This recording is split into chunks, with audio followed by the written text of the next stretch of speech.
Um outro dado interessante, existem algumas instituições no mundo que buscam fazer essa reflexão e buscam encontrar algumas soluções, algumas alternativas para melhorar essas questões da logística nas grandes cidades, de buscar minimizar um pouco aqueles efeitos.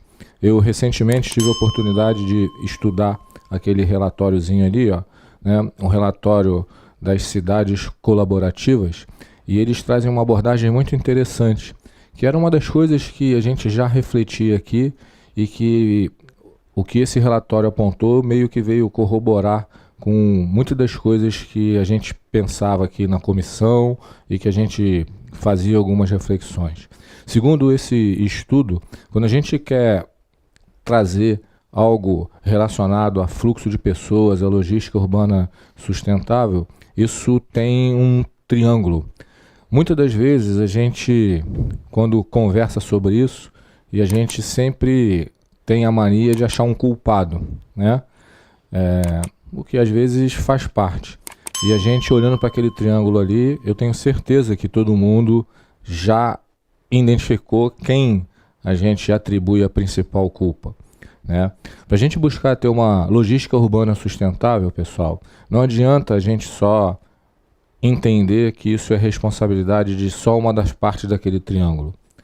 Muitas das vezes a gente apenas atribui a responsabilidade ao governo. E eu não estou aqui de maneira nenhuma para defender o governo, até porque não sou pago para isso e tenho as minhas próprias convicções. Mas o que eu gostaria é que a gente ampliasse também um pouco esse olhar e visse. Claro que o governo tem a sua responsabilidade de prover infraestrutura e condições adequadas para que a gente consiga fazer esse fluxo de uma forma mais adequada.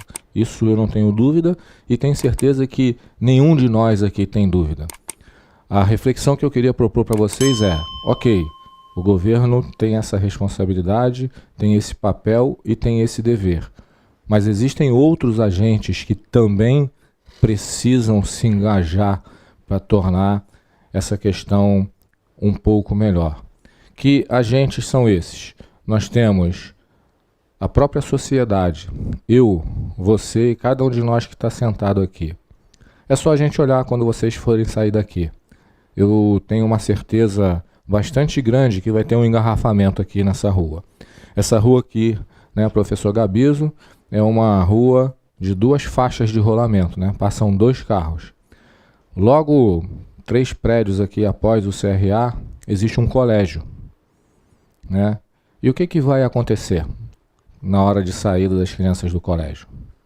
O que vocês acham que vai acontecer? Vai piorar o trânsito. Por que vai piorar o trânsito? As filas de carro parado. Mas por que os carros param? Para pegar os seus filhos da escola. Mas eu entendo que é seu direito pegar o seu filho na escola, mas eu entendo que não é seu direito atrapalhar o meu trânsito. E aí, muitas das vezes, a gente tem complicações no nosso deslocamento porque nós mesmos criamos essas complicações. Então não é raro a gente ver carros parados em fila dupla, pessoas que quando você está, né? Eu, por exemplo, muitas das vezes o sinal fica amarelo e eu paro. O cara de trás, se ele pudesse, ele me empurrava para frente assim, porque ele quer passar, né? Aqui no Rio, por exemplo, você tem aquelas faixas quadriculadas nos cruzamentos, né? E eu costumo dizer que podia ter um invento que todos os carros que estivessem naquela faixa quadriculada fosse uma cesta de peixe assim e levantasse. Porque aquilo ali não é para você ficar parado. Porque se você ficar parado ali, você vai estar atrapalhando o próximo que quer passar. Então a gente também não tem essa consciência, a gente acha que senão eu tenho que chegar mais rápido, eu tenho um compromisso. Se ele tem, aí é outro problema. Então não adianta a gente só atribuir essa responsabilidade a uma parte daquele triângulo. Eu, você, todo mundo tem responsabilidade. Cada vez que ele para ali numa fila dupla para pegar o filho dele, eu fico engarrafado e aí a rua passa de 2 faixas a ter só uma e a gente perde 50% da nossa mobilidade. Isso acontece todo dia. Tem bairros aqui do Rio que são intransitáveis nos horários de saída de escola, né? Fora isso, jogo no Maracanã e por aí afora.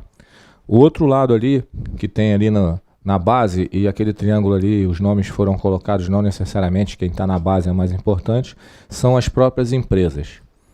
Eu tenho muita dificuldade de entender como nós, em 2018, ainda temos empresas que trabalham em horários fixos e rígidos. Eu realmente tenho muita dificuldade de entender. Uma questão matemática: que horas que o metrô é mais cheio? Entre 7 e 9 da manhã e depois de 17 às 20, talvez. Sejam os 2 horários de pico do metrô. Bom, o horário de pico do metrô acontece porque grande parte de nós tem que chegar no trabalho tal horário e sai para ir para a estação no metrô e na volta, né? E aí você tem uma quantidade de pessoas superiores à quantidade de disponibilidade de vagões do metrô. Quais são as alternativas?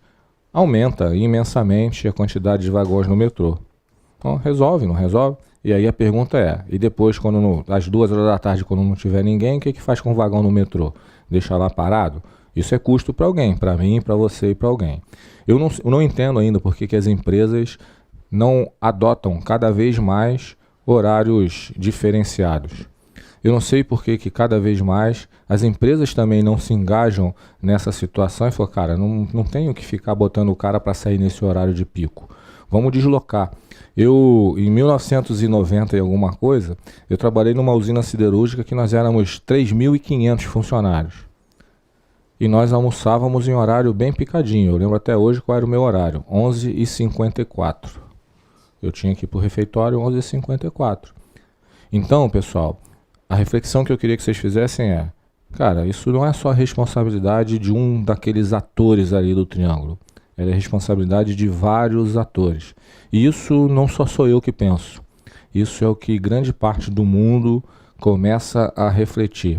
Precisamos, então, unir essas 3 partes.